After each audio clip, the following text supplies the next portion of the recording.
Hello, everyone, and welcome to the thru Recovery Life podcast. We started one recovery meeting on Zoom in late March of 2020, the day after the pandemic shut down that started in Florida. We didn't know anything about Zoom at that time, but we quickly learned and flourished. We don't know anything about starting a podcast, but we definitely have a message of recovery and think we have a message that others will want to hear. We named ourselves the Thru Crew because although we are deadly serious about sobriety, we want to show others, mainly newcomers, that sobriety is not boring at all. We started with our monthly recovery workshops on Zoom, but we'll be podcasting them from now on with perhaps a few live monthly events. The 12 Steps to Freedom workshop is where we went through the 12 steps in less than 4 hours each month. Our other monthly recovery workshops covered various topics. We will be podcasting them from now on, though. We will also have some podcasts called The Parking Lot, where we will be talking about recovery, just like we did in our recovery meetings, either in real life or on Zoom. And today I have with me Ray from Massachusetts and cousin Jonathan, who's in Florida now, but a native New Yorker as well. And we're going to be talking about sponsorship, sharing our experience, strength, and hope on sponsorship. And we're just going to talk for about 15, 20 minutes. All right. You want to introduce yourself, Ray, and then cousin? Please don't assume that's me. Hi, my name is Ray, and I'm an alcoholic. And Jonathan? Introduce yourself, Jonathan. Yeah, good afternoon, family. I'm Jonathan. I'm an alcoholic and I'm from the company. All right, fantastic. And my name is John, and I am an alcoholic. So sponsorship. My experience with sponsorship is that when I came into AA, many of my sponsors were in and out of Alcoholics Anonymous. I came in at an early age and I needed life experience. And I got that from both within and without Alcoholics Anonymous. What about you, Ray? Yeah, I came in courtesy of the Blue Lights people, and so it takes a while. And one of the things about sponsorship is that the time period between people getting the sponsor varies considerably. For some people, it's years, many years, and some people it's pretty immediate. One thing you need to get a sponsor is you have to, first of all, identify somebody who has what you want and seems to have the temperament to deal with you. The problem is that when we first come in, when we have an addiction problem, we have to learn to accept guidance. To accept that we have to have the humility to be able to listen and learn. And so sometimes we're skittish about asking a person to be our sponsor because for some reason everybody thinks that they're afraid to get turned down. And from my experience, I have heard of few instances where they get turned down, even if they just get a temporary sponsor. So for me, it was a fairly straightforward process. But so how about you, cousin Jonathan? What was your experience? Well, for me, I'm Jonathan, and for me, I'm just learning about sponsorship, right? After many years of in and out of the program, I've had a few sponsors, and I never listened to them, and I was never able to really get anything out of sponsorship on the receiving end, to be honest with you. And I know that it was largely my fault, you know. And but this time around, I'm back in the program for 19 months. Tomorrow, yay! And this time around, I was in the right place at the right time. And the group that I came to, which was the zoo, I had about 90 days. You guys actually put me right into action.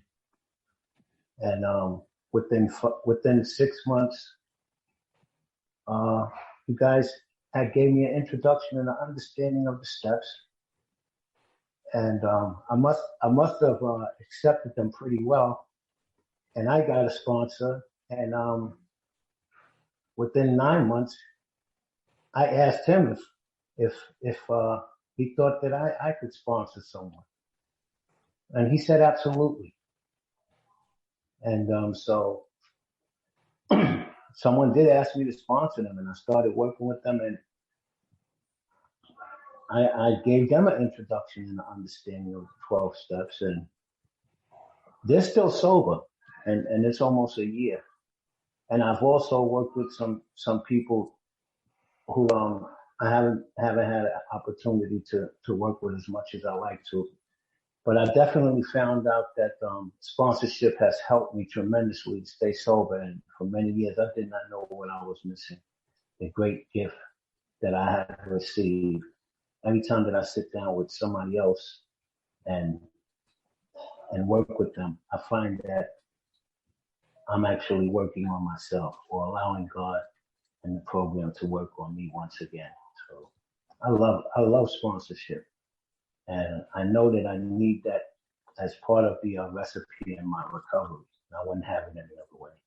And I thank you guys. You guys are actually the guys that I actually met 16 months ago. And I'm just grateful, very grateful for the opportunity. Thanks. All right. Yeah, so just like we do when we're in a normal conversation, feel free to butt in. If you have a point, if you have a question, just butt in, and the person can continue what they were saying afterwards. In 2001, when I was going through my divorce, I had about 19 years at the time. I was 40 years old, and I hadn't been to a meeting in a very, very, very, very long time. And I, with the resentment that I had with my ex-wife, my kid's mom, I knew I needed help to get rid of that resentment.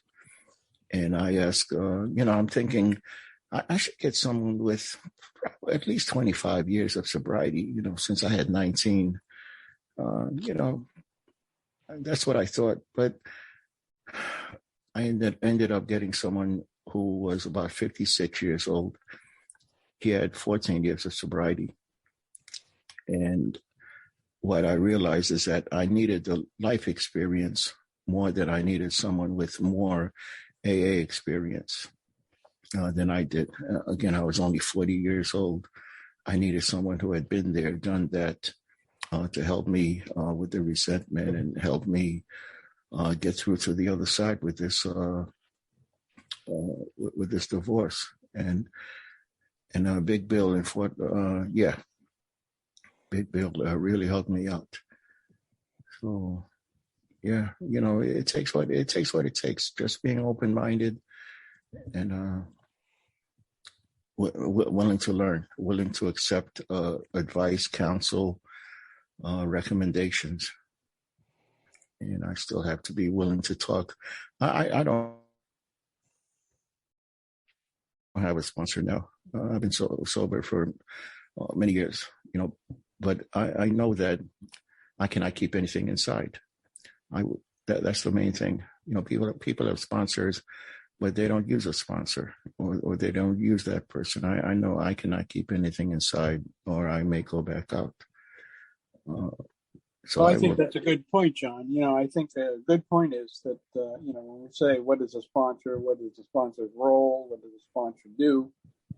Obviously, when they're in a program such as we're in the AA program, uh, your primary purpose is to help your sponsee understand the program and navigate the program as such. Not with your opinion, but with the program. Understand the program as it is written. But another important point is that life provides a lot of opportunities for a lot of triggers for drinking, and if those things are kept to yourself, that may be a cause for you to go out. So in many cases, the sponsor is a good source to vent some of that stuff. But we have to understand that a sponsor is not supposed to be a psychiatrist or